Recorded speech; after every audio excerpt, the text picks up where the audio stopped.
Okay, imagine this. You're a pastor, you're sitting at your desk, you open up your laptop, you check your email, and you get this email from your board or your elder board, and it says, "Hey, pastor, list 5 things that you accomplished this week."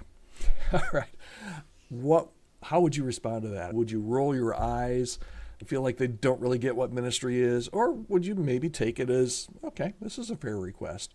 That's what is happening right now. If you've been following the story with Elon Musk and the email he sent, now, I don't want this to be political at all. That's not the intent here.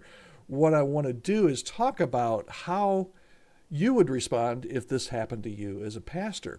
Because let's be honest, if pastors got the same request, a lot of us probably wouldn't react really well.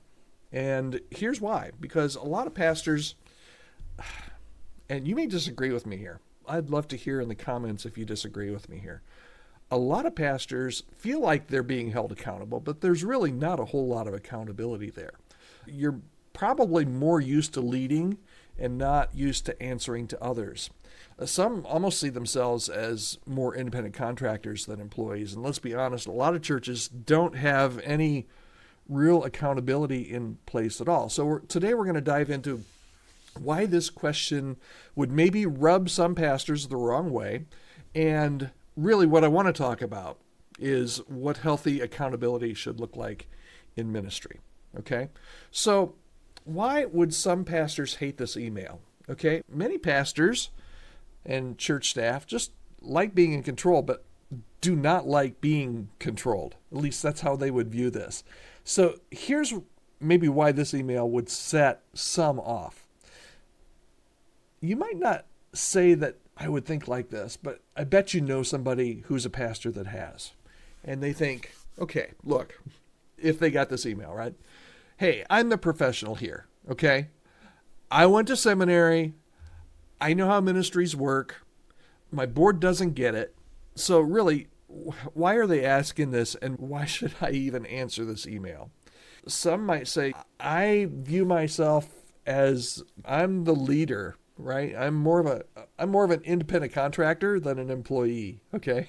I answer to God. God put me in this church to be a pastor, and I answer to God, not to a group of board members, okay? So that might be another response.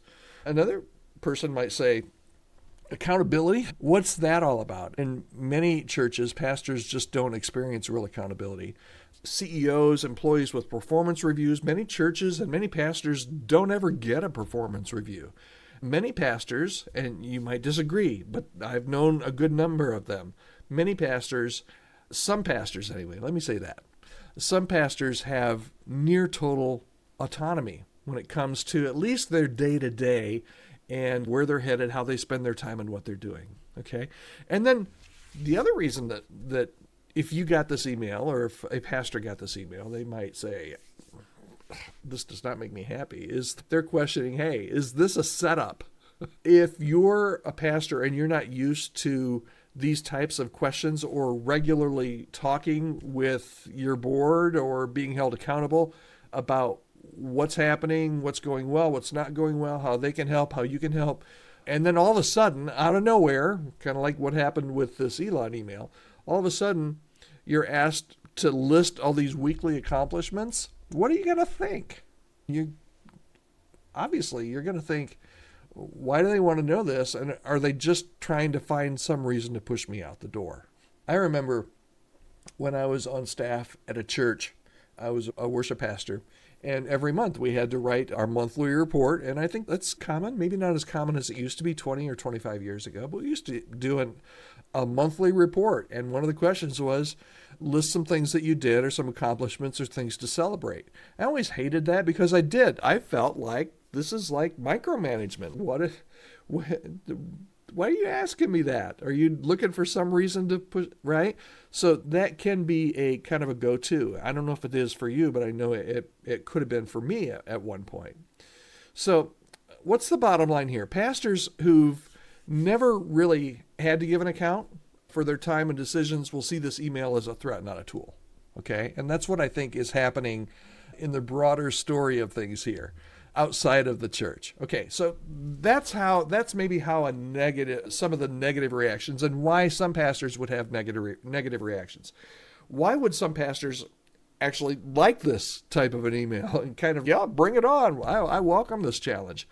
Not every pastor would react negatively to this. Some leaders actually love accountability. And here's why. Accountability can bring clarity because measuring progress forces us as pastors and church leaders to ask, am I actually being effective? Am I actually getting things accomplished that God wants me to do? Another reason would be that this type of accountability encourages intentionality. And instead of drifting through the week, you need to set some actual meaningful goals. And the other thing it does is it does create trust. Pastors open about what they're doing will build credibility with their staff and with their board and with their volunteers and their congregation, their church as a whole. So some pastors see accountability as a tool, not a trap. Now, if you're in a church where there is some level of accountability, you do see this as a tool. If you're in a church where there's not a lot of accountability or not a lot of structure around accountability, and all of a sudden somebody tries, like your board or another staff member tries to introduce accountability into the process, it might not go well. So, all right, I'm not trying to paint a case for one way or the other here. I really am not. I'm just giving you some thoughts here. But as we look at accountability in ministry, whether you're currently in a place that has like accountability off the charts, you got to do this and this, or one that has where you've got total autonomy, or maybe you're somewhere in the middle, how should accountability really work in ministry? And here I think are some good ideas that what does really healthy accountability look like? It's not over here. It's not micromanaging, okay? It's not treating pastors and church staff like corporate employees. It's not that at all.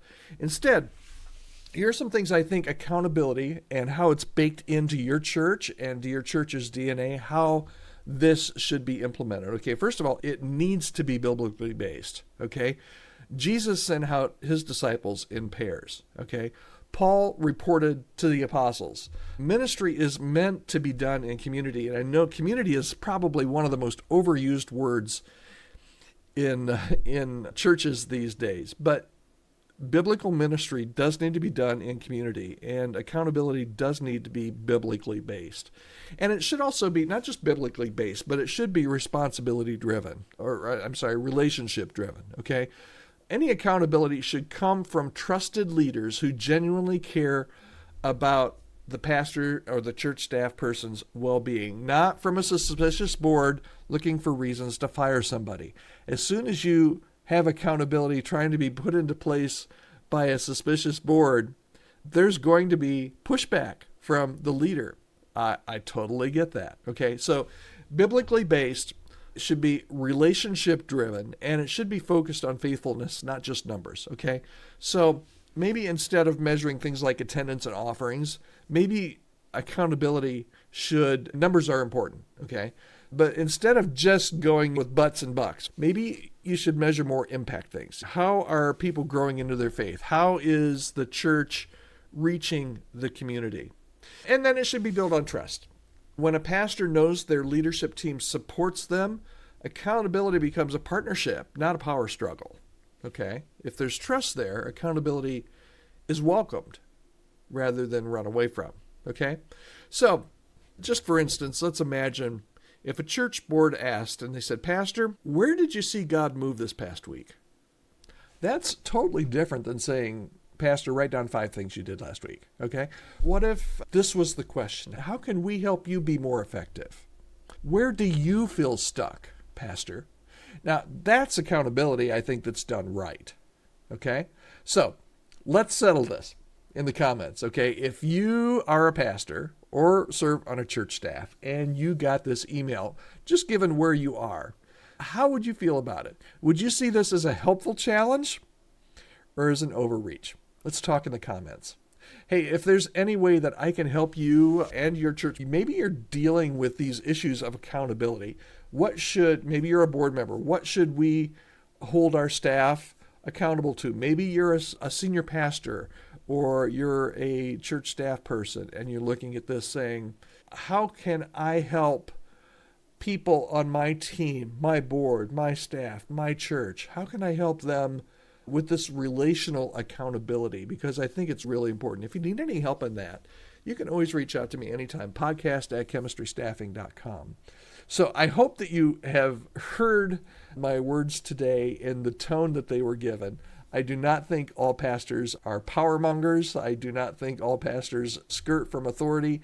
I think that a lot of pastors are in situations where there's just not a lot of structure and a lot of relationship and a lot of biblically based accountability.